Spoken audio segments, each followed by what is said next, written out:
Oi, eu me chamo Raíza e para um projeto da escola Filomena Quitiba, junto com os professores Lucas, Márcia e Shirley, hoje eu tô aqui com os meus colegas Rian, Raila e Tassiane para a gente falar um pouquinho sobre meteoros. Nós vamos responder 4 perguntinhas bem interessantes e que vão ajudar a entender melhor o assunto. Para começar e para abrir o tema, a Tassiane vai explicar para gente o que são de fato os meteoros. Então, um meteoro é uma explosão que acontece quando um detrito cósmico entra na nossa atmosfera e provoca um efeito luminoso no céu, que são conhecidos como as estrelas cadentes que passam, né? E esses pequenos objetos são chamados de meteoroides, que são materiais que se separam de asteroides, ou cometas que acabam conseguindo entrar na nossa atmosfera. O Rian vai explicar para gente o que são meteoro, meteoroide, meteorito, asteroide e cometa, para que a gente possa entender e saber as diferenças. Cometa. Chamamos de cometa as rochas espaciais com órbitas alongadas, que se aproximam e se afastam do Sol, de uma maneira mais dramática, por assim dizer. Ainda eles são compostos por água congelada, amônia e metano, e essa combinação gera o chamado coma, que é uma fina atmosfera além da cauda produzida quando tais objetos se aproximam do Sol. Asteroide. Apesar de parecidos com cometas, asteroides não possuem órbitas tão excêntricas e tampouco produzem uma cauda à medida em que se aproximam do Sol, por não terem quantidades suficientes de água congelada, metano e amônia em suas composições, e também não apresentam o coma. Meteoroide. Ganham este nome os pequenos fragmentos de grandes rochas espaciais, que podem ser tanto cometas quanto asteroides. Meteoroides são muito menores do que asteroides, porém maiores do que a poeira interestelar, ficando à deriva no espaço após se desprenderem do objeto principal. Meteoro.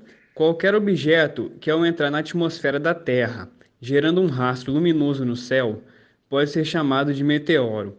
Popularmente são conhecidos como estrelas cadentes e normalmente são incinerados por completo na atmosfera. Meteorito. Já quando objetos espaciais entram na atmosfera, o que chamamos de meteoro, mas não se queimam completamente nessa entrada. Os fragmentos que acabam caindo na superfície da Terra são chamados de meteoritos. Então, seja isto o que sobrou de um asteroide ou meteoroide.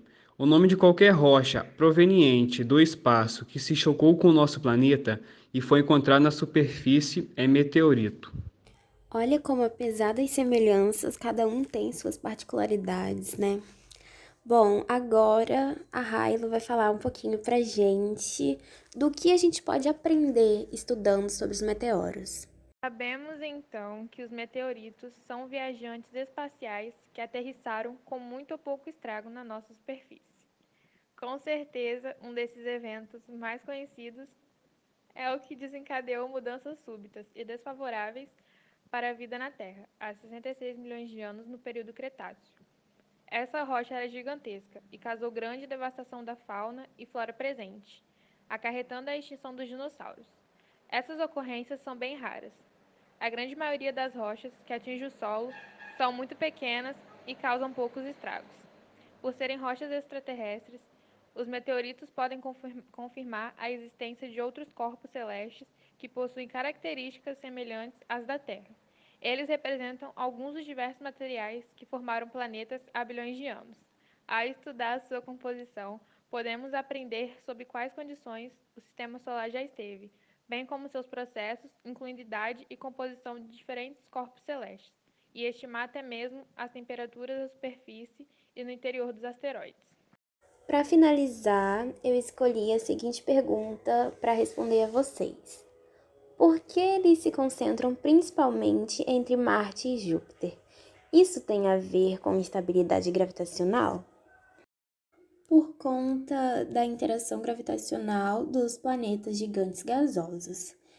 astrônomos propõem que essa região do Sistema Solar era originalmente vazia e seus corpos celestes se originaram mais tarde das sobras da formação dos planetas. Eles giram em torno do Sol nas regiões entre Marte e Júpiter, portanto, eles compõem o cinturão de asteroides.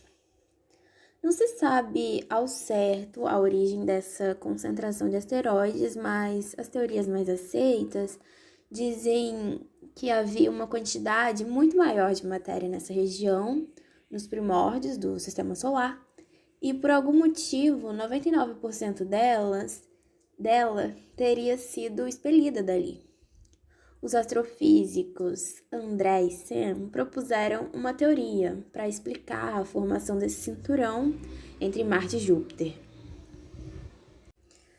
Segundo eles, a parte mais externa do cinturão teria se originado como um subproduto do processo de formação do núcleo sólido dos planetas gigantes gasosos, Júpiter e Saturno, e mais interna teria resíduos dos embriões planetários que deram origem aos planetas terrestres, que são Mercúrio, Vênus, Terra e Marte. De acordo com essa teoria, as concentrações de matéria que não entram na composição tanto dos planetas gasosos como dos planetas terrestres, especialmente de Júpiter e de Marte, teriam sido expelidos para essa área anteriormente vazia do Sistema Solar devido a interações gravitacionais e a ação da força de arrasto, e assim teria surgido o cinturão. E isso responde bem nossas perguntas, concluindo que sim, a instabilidade gravitacional está ligada a essa grande concentração de asteroides.